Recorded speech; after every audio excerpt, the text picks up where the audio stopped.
इस वीडियो में हम लोग समझेंगे भक्ति काल का तथ्यपरक अध्ययन, जिसके अंतर्गत ज्ञानश्रयी शाखा में जानेंगे निर्गुण भक्ति के अंतर्गत रामानुज और रामानंद के साथ महत्वपूर्ण संप्रदाय। साथ ही प्रेमाश्रयी शाखा में देखेंगे हिंदी प्रेमाख्यान का प्रथम काव्य कौन सा है और सूफी परंपरा को भी विस्तार से समझेंगे। इसके साथ देखेंगे राम भक्ति शाखा में अलवार भक्त, तुलसीदास की महत्वपूर्ण रचनाएं और समयकाल, और साथ ही जानेंगे आधुनिक काल में राम भक्ति के कौन कौन से प्रमुख काव्य हैं। तो इस वीडियो के माध्यम से संपूर्ण भक्ति काल से संबंधित महत्वपूर्ण प्रश्न को कवर कर पाएंगे। तो चलिए अपना वीडियो शुरू करते हैं। नमस्कार, मैं नेहा भारद्वाज आप सभी का बहुत बहुत स्वागत करती हूँ। भक्ति काल 1400 से 1700 ईस्वी। तो मोनियर विलियम्स के अनुसार भक्ति शब्द की व्युत्पत्ति जो है वो भज धातु से हुई है। निर्गुण भक्ति का सर्वप्रथम उल्लेख श्वेता श्वेतर उपनिषद में मिलता है। तो हम लोग इसमें देखेंगे कि कबीरदास ने एक पंक्ति कहा है कि भक्ति द्रविड़ उपजी लाए रामानंद, प्रकट किया कबीर ने साप दीप नौखंड। तो हम लोग आगे जानेंगे कि रामानुज के अनुसार रामानुज क्या कहते हैं कि जगत जो है वो मिथ्या नहीं वास्तविक है। जगत शरीर है, ब्रह्म शरीरी, ब्रह्म जीव और जगत को धारण करता हुआ उसका पालन करता है। ठीक, चूंकि रामानुज का जो ब्रह्म विशेष जो है वो विशेषण से युक्त विशिष्ट है, इसीलिए उनका दर्शन विशिष्टाद्वैत कहलाता है। ठीक है, रामानुजाचार्य ने श्री संप्रदाय का प्रवर्तन किया और इन्होंने हिंदी को प्रचार का माध्यम बनाया। रामानुज की ही परंपरा में रामानंद ने, इसमें देखते हैं कि जिनका जन्म 1300 ईस्वी के आसपास हुआ था, जिनके बारे में क्या कहा जाता है कि वे भक्ति को जो है वो दक्षिण से भारत लाए थे। ठीक है, आचार्य शंकर ने अद्वैतवाद का प्रवर्तन किया और इसका सिद्धांत क्या है कि ब्रह्म सत्य है, जगत मिथ्या। ठीक है, ब्रह्म और जगत में कोई भेद नहीं है। वैष्णव धर्म की स्थापना करने वाला रामानुज जो है वो मध्वाचार्य, विष्णु स्वामी और निर्वाक, ये चार महान आचार्य थे उसमें। और इन आचार्यों के बाद रामानंद, वल्लभाचार्य और चैतन्य महाप्रभु ने इसे अत्यधिक व्यापक बनाते हुए सुदृढ़ आधार प्रदान किया। ठीक है, फिर आगे हम क्या देखेंगे कि मध्वाचार्य ने द्वैतवाद यानी ब्रह्म संप्रदाय का प्रवर्तन किया। इसके अनुसार जीव ब्रह्म से उत्पन्न है, ब्रह्म स्वतंत्र और जीव परतंत्र है। आचार्य निर्वाक ने द्वैताद्वैतवाद जो है इसका प्रवर्तन किया और इसका सिद्धांत क्या है कि ब्रह्म जीव से भिन्न भी है और अभिन्न भी है। ठीक है, और द्वैताद्वैतवाद जो है इसको और क्या कहा जाता है, भेदाभेदवादी कहा जाता है। इसमें कृष्ण को विष्णु का अवतार माना गया है। ठीक है, साथ ही हम देखते हैं कि वल्लभाचार्य ने शुद्धाद्वैतवाद का प्रवर्तन किया। इनके अनुसार ब्रह्म सच्चिदानंद स्वरूप है। विष्णु स्वामी ने रुद्र संप्रदाय का प्रवर्तन किया और इन्होंने अद्वैतवाद को माया से रहित मान करके शुद्ध ब्रह्म का प्रतिपादन किया। ठीक है, तो भक्ति काल को कितने भागों में बांटा गया है, तो इसे दो भागों में बांटा गया है। कौन कौन? निर्गुण धारा और सगुण धारा। निर्गुण धारा के संतों ने ईश्वर के निराकार रूप निर्गुण स्वरूप का वर्णन किया है, इसीलिए इसे निर्गुण धारा कहा जाता है। निर्गुण धारा में अगर भेद देखते हैं तो इसके दो प्रमुख भेद हैं। इसमें पहला कौन सा है? ज्ञानश्रयी और दूसरा है प्रेम मार्गी। ठीक है, फिर देखते हैं हम लोग ज्ञानश्रयी से क्या मतलब है। तो इसमें संत कवियों ने ज्ञान मार्ग का आश्रय लिया था, इसीलिए इसे ज्ञानश्रयी मार्ग कहा जाता है। संत कवियों में श्रेष्ठ कबीर ने क्या कहा है कि बिना गुरु के ज्ञान की ईश्वर का साक्षात्कार या आत्मज्ञान जो है वो नहीं हो सकता है। तो प्रेम मार्गी धारा का क्या अर्थ हुआ कि इस शाखा के सूफी कवियों ने अपनी साधना में प्रेम तत्व को प्रधानता दी। जैसे इस धारा के आधार कवि हैं और इस धारा के सूफी कवियों के अंतर्गत हम जितने भी प्रेमागात्मक प्रबंध काव्य है उन काव्यों की रचनाएं की, इसीलिए इसे प्रेम मार्गी धारा या प्रेमाश्रयी धारा कहा गया है। ठीक है, तो मध्यकाल का समय की बात करते हैं हम लोग। तो मध्यकाल का समय आचार्य शुक्ल जी ने संवत 1375 से 1700 के बीच के समय को भक्ति काल का या पूर्व मध्यकाल इसे कहा गया है। तो 1700 से 1900 के बीच को रीतिकाल या उत्तर मध्यकाल कहा गया है। तो अब जानेंगे हम लोग उत्तर मध्यकाल जो है उसको किन किन नामों से जाना जाता है, ये पुकारा जाता है। तो उत्तर मध्यकाल में आचार्य रामचंद्र शुक्ल ने इसे उत्तर मध्यकाल को रीतिकाल कहा है। मिश्र बंधुओं ने इसे अलंकृत काल, डॉक्टर रमाशंकर शुक्ल रसाल ने इसे कलाकाल कहा है और आचार्य विश्वनाथ प्रसाद मिश्र ने श्रृंगार काल के नाम से इसे चिन्हित किया है। ठीक है, तो इसके बाद हम आगे और भी समझें। अलवार भक्तों के द्वारा रचित 4000 पदों का संकलन जो है दिव्य प्रबंधन नाम से किया गया है। तो बेबर, गियर्सन, बर्नेल, भंडारकर जो हैं, इन विद्वानों ने वैष्णव भक्ति को ईसाइयत की देन कहा है। ठीक है, इसको ध्यान रखिएगा।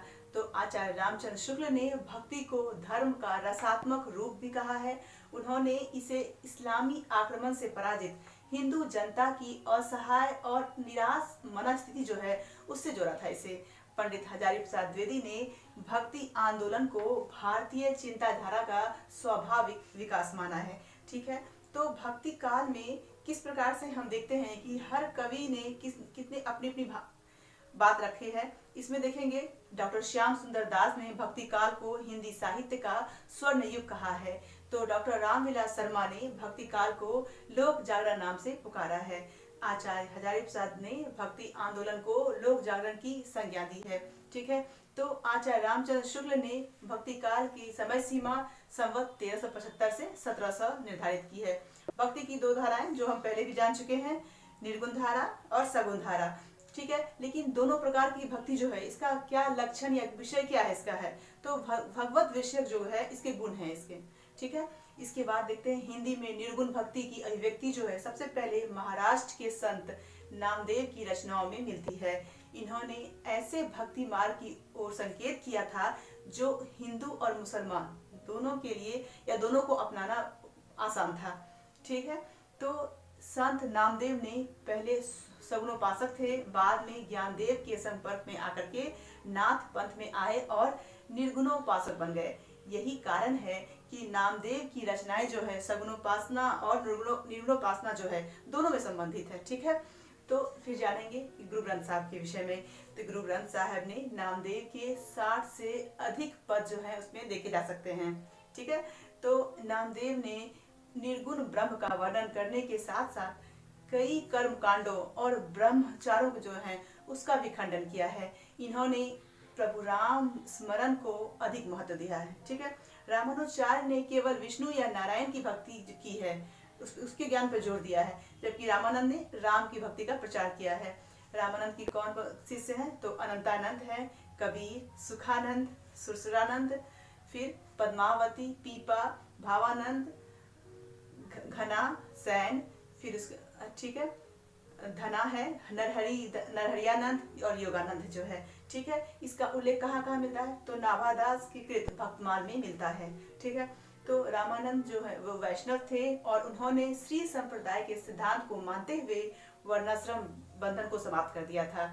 कबीर ने अपने समय में प्रचलित सभी धर्मों का सार तत्व ग्रहण करते हुए जिस सामान्य भक्ति का प्रवर्तन किया उससे हिंदू मुस्लिम समाज का कल्याण भी हुआ और मानवीय मूल्यों की प्रतिष्ठा भी की गई। तो कबीर रामानंद के शिष्य के रूप में विख्यात हैं, किंतु उनके राम जो है वो रामानंद के राम से अलग हैं। ठीक है, तो कबीर की वाणी का संग्रह बीजक कहलाता है। इसके 3 भाग हैं, रामायणी, सबद और साखी। ठीक है, रामायणी का क्या अर्थ हुआ, तो रामायण। इसका प्रयुक्त छंद क्या है, चौपाई और प्लस दोहा है। भाषा कौन सी है, ब्रज भाषा और पूर्वी बोली है। ठीक, फिर देखते हैं कि सबद जो है इसका क्या अर्थ हुआ, शब्द हुआ। इसमें प्रयुक्त छंद है, गेय पद है और इसकी भाषा ब्रज भाषा और पूर्वी बोली है। साखी में क्या देखते हैं, साखी का क्या अर्थ हुआ, साक्षी। इसका प्रयुक्त छंद क्या है, दोहा, और इसकी जो भाषा है वो राजस्थानी पंजाबी मिली हुई खड़ी बोली है। हिंदी काव्य में निर्गुण भक्ति को पूर्ण प्रतिष्ठित करने का श्रेय कबीर साहब को है।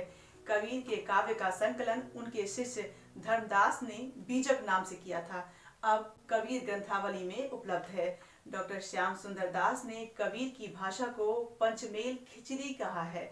क्यों कहा है, क्योंकि इनकी भाषा में खड़ी बोली, राजस्थानी, पंजाबी, ब्रज और पूर्वी का मिश्रण है। ठीक है, आचार्य रामचंद्र शुक्ल ने कबीर की भाषा को सदुकरी भाषा कहा है। सदुकरी का क्या मतलब हुआ, तो इसका मतलब हुआ कि इसमें अनेक प्रांतीय भाषाओं और बोलियों के शब्दों जो है उसका मिश्रण है। तो डॉक्टर श्याम सुंदर दास ने रहस्यवादी कवियों में कबीर का जो नाम है वो सर्वोच्च रखा है। ठीक है, पंडित हजारी प्रसाद द्विवेदी ने कबीर को वाणी का डिक्टेटर कहा है। ठीक है, तो हिंदी में सबसे पहले कबीर ने तर्कों और प्रमाणों का सहारा लेते हुए अटूट आत्मविश्वास के साथ जन्मजात उच्चता का विरोध किया। आईने अकबरी अबुल फजल अल्लामी में कबीर का परिचय जो है वो मुहाइद कहकर किया गया है। ठीक है, कबीर चरित बोध में कबीर की जन्म तिथि का निर्देश दिया गया है। संत रैदास रामानंद के शिष्य और कबीर के समकालीन थे। इनके दो प्रधान ग्रंथ थे, कौन कौन? रैदास की वाणी और रविदास के पद। सिख धर्म के प्रवर्तक सर्वप्रथम गुरु कौन है? नानक देव जी हैं। इन्होंने हिंदी में काव्य रचना की। गुरु नानक देव की हिंदी जो में ब्रज भाषा और खड़ी बोली जो है, इस दोनों का मेल है। ठीक है, गुरु नानक की परंपरा में उनके उत्तराधिकारी गुरु कवि कौन कौन हुए? इसमें गुरु अंगद हैं। ठीक है, गुरु अमरदास हैं, गुरु रामदास, गुरु तेग बहादुर, और इसके 10वें गुरु कौन है? गुरु गोविंद सिंह। ठीक है, गुरु गोविंद सिंह ने अनेक ग्रंथों की रचना की। ठीक, इसके बाद देखते हैं सिखों के 5वें गुरु अर्जुन देव ने श्री ग्रंथ साहब का संपादन किया और इसमें नानक से पूर्व अन्य संतों की वाणी भी संग्रहित है। गुरु नानक देव जी ने वर्णाश्रम और कर्मकांडों का विरोध करते हुए निर्गुण ब्रह्म का प्रचार किया और इन्होंने हिंदू मुस्लिम दोनों की समान धार्मिक उपासना पर बल दिया। दादू दयाल देखेंगे तो दादू दयाल की वाणी में कबीर का नाम कई जगह आया हुआ है। तो इसमें देखते हैं कि कोई संदेह नहीं है कि कबीर के मतानुयायी थे ये। दादू दयाल की रचना का संग्रह उनके दो शिष्य जो है संत दास और जगन दास जो है हरेड वाणी नाम से किया है। ठीक है, बाद में संत रजब ने इसका संपादन जो है वो अंगवधु नाम से किया है। ठीक है, निर्गुण संत कवियों में सुंदर दास सर्वाधिक शास्त्रज्ञ या सुशिक्षित थे वो। यही कारण है कि इनकी कविता में कलात्मकता और भाषा जो है वो परिमार्जित है। ठीक है, निर्गुण संतों में गेय पद और दोहो जो है वो लिखे गए हैं। सुंदर दास ने कवित्त और सेवैया भी लिखा है। इनका सर्वाधिक प्रसिद्ध ग्रंथ कौन सा है? सुंदर विलास है। ठीक है, मूलक दास ने दो प्रसिद्ध ग्रंथ ज्ञान बोध और रामावतार लीला जो है वो लिखा है और ज्ञान बोध में ज्ञान भक्ति और वैराग के साथ साथ रामावतार लीला में रामायण की कथा का वर्णन किया गया है। जगजीवन दास कृत 3 प्रधान ग्रंथ है, कौन कौन? ज्ञान प्रकाश, महाप्रलय और प्रथम ग्रंथ। इनके अनुसार निर्गुण ब्रह्म की उपासना ही धर्म है। ठीक है, तो इस प्रकार भक्ति काल की सामान्य प्रवृत्तियां अगर देखते हैं तो इसमें क्या क्या देखेंगे? तो नाम की महिमा, गुरु का महत्व, अहंकार का त्याग, भक्ति भावना, बाहरी आडंबरों का विरोध किया गया था। इसमें लोक मंगल की भावना थी, निराकार ईश्वर की उपासना की गई थी। प्रेमाश्रयी कवियों के द्वारा प्रेम कथाओं का निरूपण किया गया था। कवियों का राजश्रयी में स्वतंत्र रूप से उनका परिचय किया हुआ था। ठीक है, फिर इसमें देखते हैं कि निर्गुण भक्ति धारा की इसमें क्या क्या विशेषताएं हैं। तो इसकी क्या क्या विशेषताएं देख सकते हैं? इसमें एकता के ये लोग पक्षधर थे, कुरीतियों का विरोध करते थे, एकेश्वरवाद को मानते थे ये लोग, धर्म प्रचार के रूप में देखें इसमें देखते थे। सभी कवि धर्म प्रचारक थे, वे अनपढ़ जनता में अपने मत का प्रचार करते थे। ठीक है, फिर देखते हैं कबीर निर्गुण भक्त कवियों के नेता थे। इस धारा के अन्य कवि कौन कौन है? नानक है, रैदास है, दादू है, मूलक दास है। ठीक है, इसके बाद हम आगे और भी आप समझेंगे प्रेमाश्रयी शाखा। तो इसमें डॉक्टर गणपति चंद्र गुप्त ने हिंदी प्रेमाख्यान परंपरा का सर्वप्रथम यह काव्य जो है हंसावली इसको माना है, जिसकी रचना असाइत है जो 1370 ईस्वी में की गई थी। तो असाइत कृत हंसावली की काव्य भाषा को लेकर के हमेशा मतभेद भी रहा है। गुजराती विद्वान इसे गुजराती काव्य मानते हैं। इसे मोतीलाल मीनारिया ने राजस्थानी भाषा और साहित्य में इसे राजस्थानी भाषा की रचना मानते हैं वो। तो डॉक्टर राम कुमार वर्मा ने मुल्ला दाऊद कृत चंदायन जो है इसे हिंदी प्रेमाख्यान परंपरा का प्रवर्तन मानते हैं इसे। ठीक है, तो चंदायन के विषय में क्या जानेंगे कि चंदायन जो है पूर्वी भारत में प्रचलित लौरिक जो है उसकी पत्नी मैना और उसकी विवाहिता जो प्रेम चंदा उसकी प्रेम कथा का पर आधारित ये है। नायक लौरी के नाम पर इसे लौरकायन या लौरका भी कहा जा सकता है। ठीक है, चंदायन की भाषा जो है परिष्कृत अवधि है। इसमें चंदा को पद्मावत के अनुसार अलौकिक सत्ता का प्रतीक बनाया गया है इसमें। ठीक है, इसके बाद देखेंगे हम लोग आचार्य रामचंद्र शुक्ल ने मृगावती के रचयिता कुतुवन को हिंदी के प्रेमाख्यान परंपरा का प्रथम कवि माना है। लेकिन यहाँ क्या देखते हैं कि हजारी प्रसाद द्विवेदी ने ईश्वरदास के कृत सतवती कथा जो है इसका उल्लेख किया है उन्होंने। तो सतवती कथा के रचयिता ईश्वरदास जो है वो सगुणोपासक भक्त थे, जिन पर सूफी मत का आरोपण जो था वो संभव नहीं हो पाया। इस प्रकार आचार्य शुक्ल ने इन्हें भक्ति काल की किसी भी शाखा में स्थान नहीं दिया।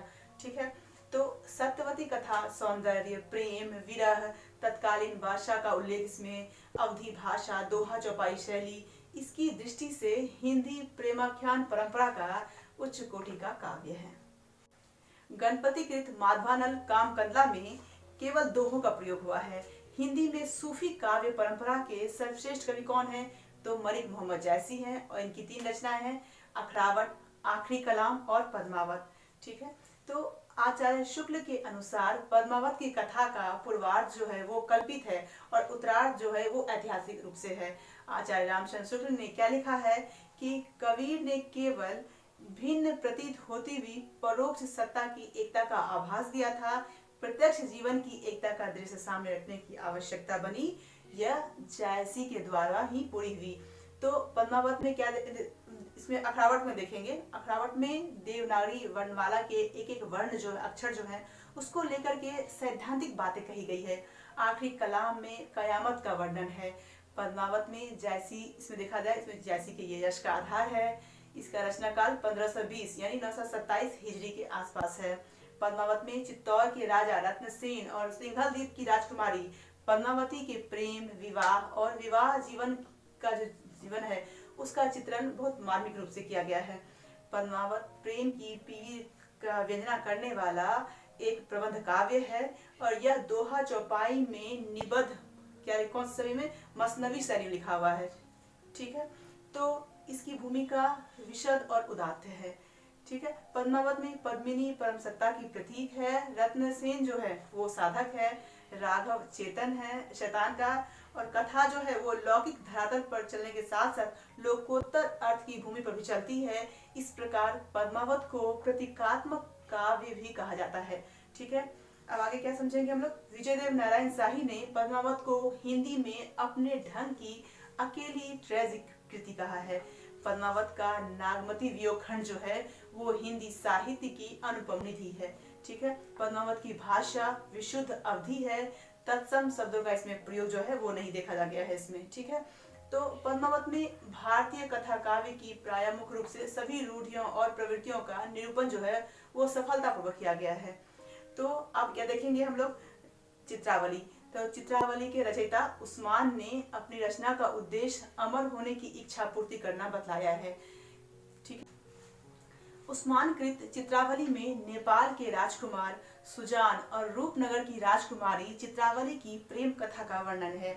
चित्रावली में अंग्रेजों के द्वीप का भी वर्णन किया गया है।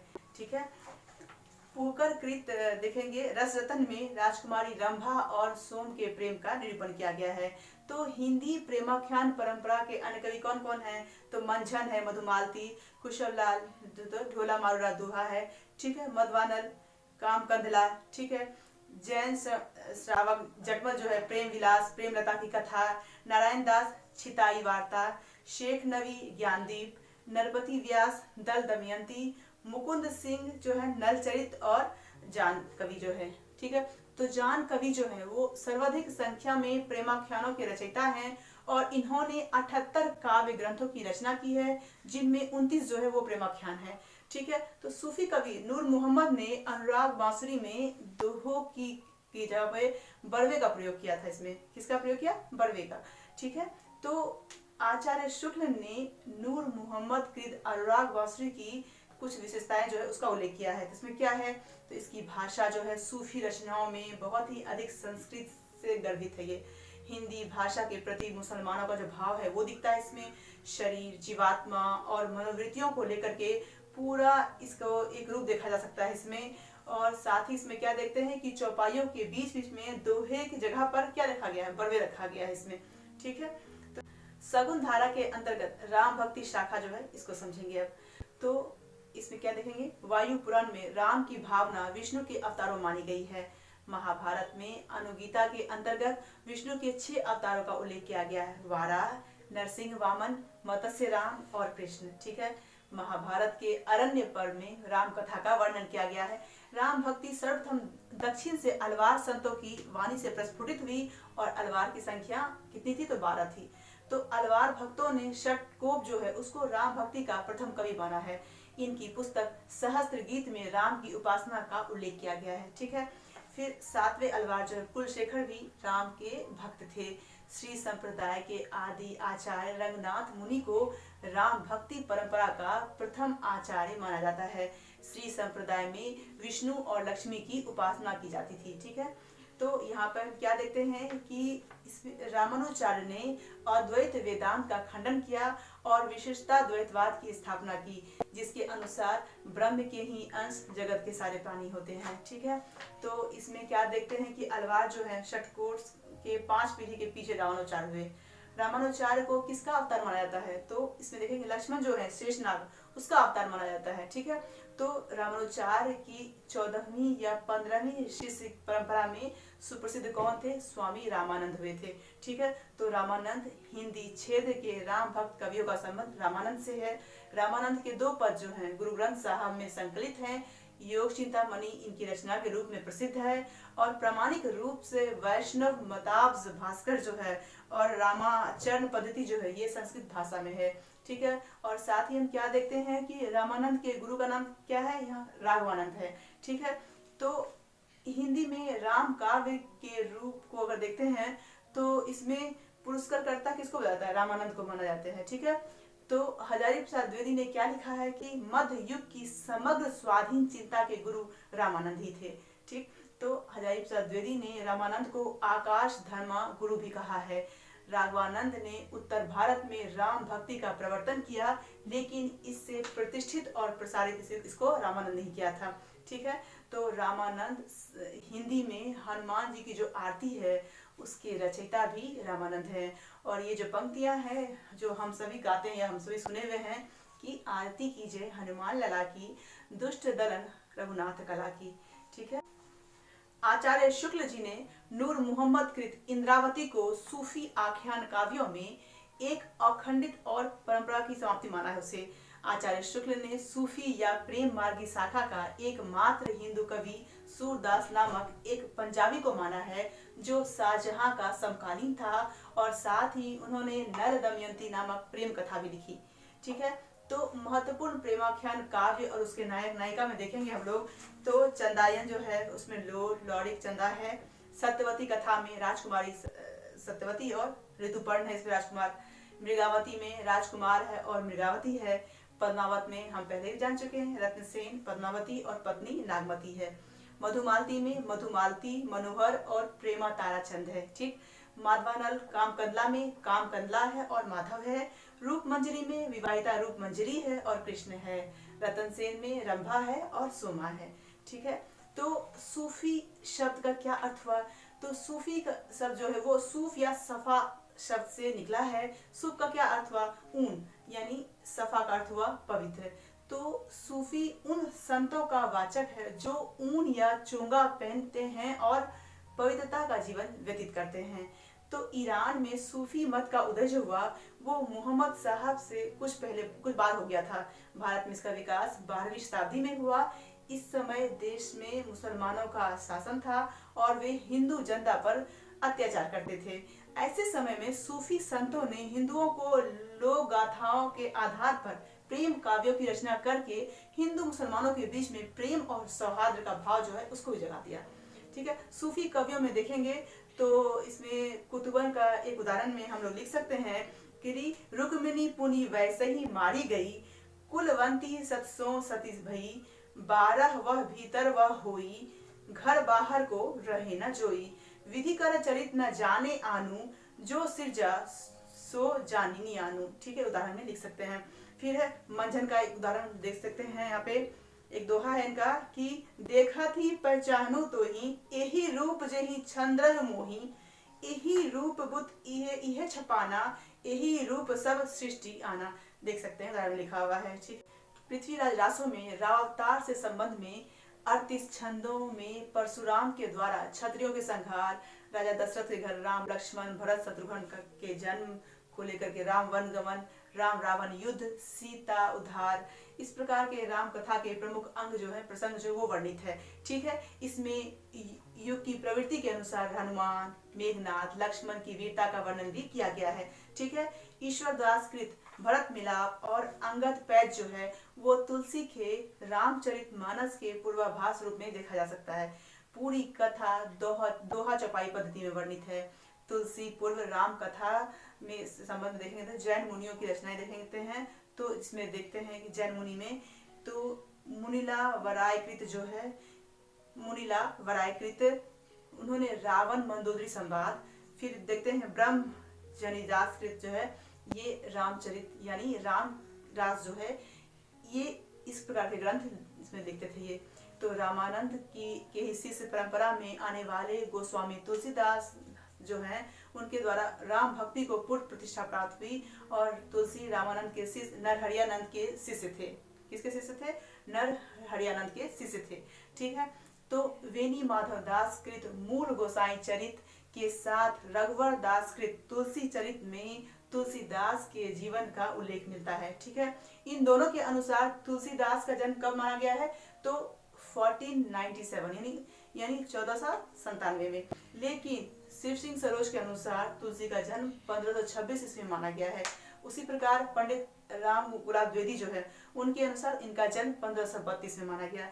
तो यह निश्चित ही है कि तुलसीदास 16वीं शताब्दी में विद्यमान थे। ठीक है, तो उनकी मृत्यु के संदर्भ में एक दोहा भी कहा गया है कि संवत 1680 अस्सी गंग के तीर, श्रावण शुक्ला सप्तमी, तुलसी तज्यो शरीर। ठीक है, तो इसी प्रकार तुलसीदास के द्वारा रचित 12 ग्रंथ जो हैं वो प्रामाणिक माने जाते हैं। इसमें कौन कौन है देखते हैं। इसमें तो वैराग्य संदीपनी, ठीक, इसमें फिर रामलला नहछू है, रामाज्ञा प्रश्न है, बर्वे रामायण, जानकी मंगल, श्री कृष्ण गीतावली, पार्वती मंगल, गीतावली, दोहावली, कवितावली यानी कविता रामायण जो है, विनय पत्रिका, रामचरितमानस। ठीक, तो तुलसीदास ने वैराग्य संदीपनी को अखिल ज्ञान का सार कहा है।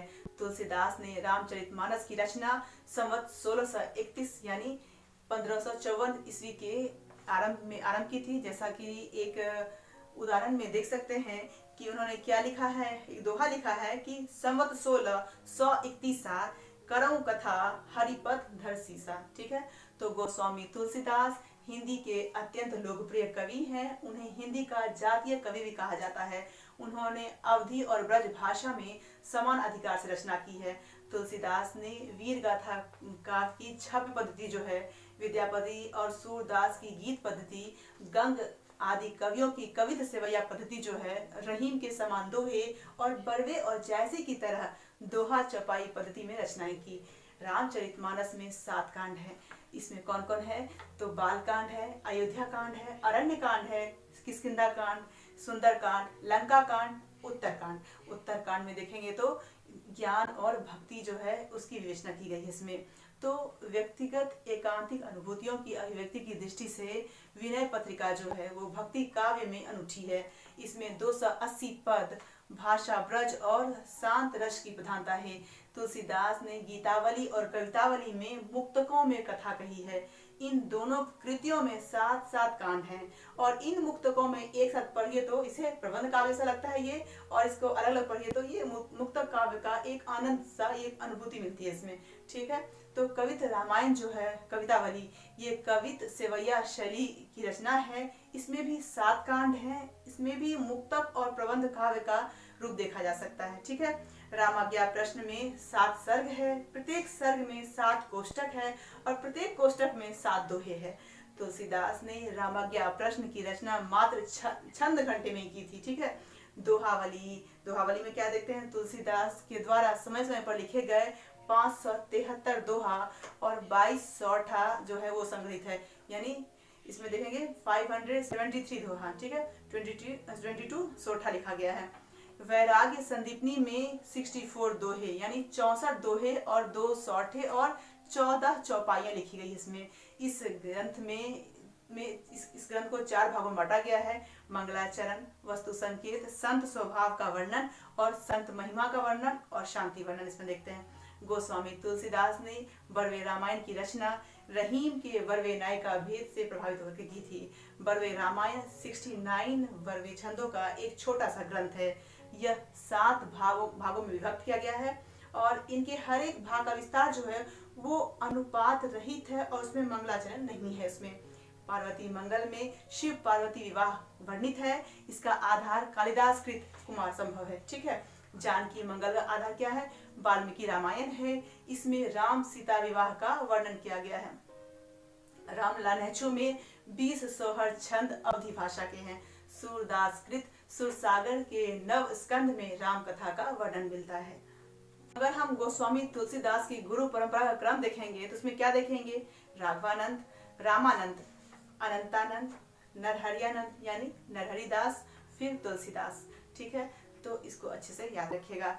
रत्नावली के कुछ कथन पर तुलसीदास ने वैराग धारण कर लिया था। उसमें वो क्या लिखते हैं कि लाज न लागत आपको दौरे आए हों साथ, धिक धिक ऐसे प्रेम को कहाँ कहूँ मैं नाथ। ठीक है, तो गोस्वामी तुलसीदास ने स्नेही मित्रों में देखेंगे तो नवाब है, अब्दुल रहीम खामखाना है, महाराज मान सिंह है, नाभादास, मधुसूदन, सरस्वती और टोडरमल जो है ये सब उनके मित्र में हैं। तो टोडर की मृत्यु पर तुलसीदास ने कई दोहे लिखे। इसमें एक दोहा यहाँ उदाहरण में लिख सकते हैं कि 4 गांव को ठाकुरो मन को महामहिम, तुलसी या कालिकाल में अथर टोडर दीप। ठीक है, फिर रहीम दास ने तुलसी के संदर्भ में क्या लिखा है कि सुरतीय नर्तीय नागतीय सब चाहित अस होय। ठीक, और रहीम दास क्या लिखते हैं? गोद लिए हुलसी फिरे तुलसी सो सुत होय। ठीक, तो ये सब कई बार एग्जाम में उदाहरण में पूछ दिया जाता है। तो ये सब मुख्य पंक्तियां हैं, ये सबको जरूर याद रखें। तो इसके बाद हम क्या देखते हैं कि गोस्वामी तुलसीदास ने 12 ग्रंथों को ही प्रमाणिक माना है। इसमें 5 बड़े और 7 छोटे ग्रंथ हैं जो हम पहले भी जान चुके हैं। रामप्रिया शरणदास ने सीता जी की प्रधानता देख करके सीतायन की रचना की थी 1707 ईस्वी में। याद रखिएगा, सीतायन की रचना किसने की थी? रामप्रिया शरणदास ने। ठीक है, फिर हम देखते हैं आधुनिक काल में राम भक्ति। इसमें देखेंगे उपाध्याय ने, खरी बोली ने राम की चिंता की। वाल्मीकि रामायण और रामचरितमानस पर आधारित ये काव्य है।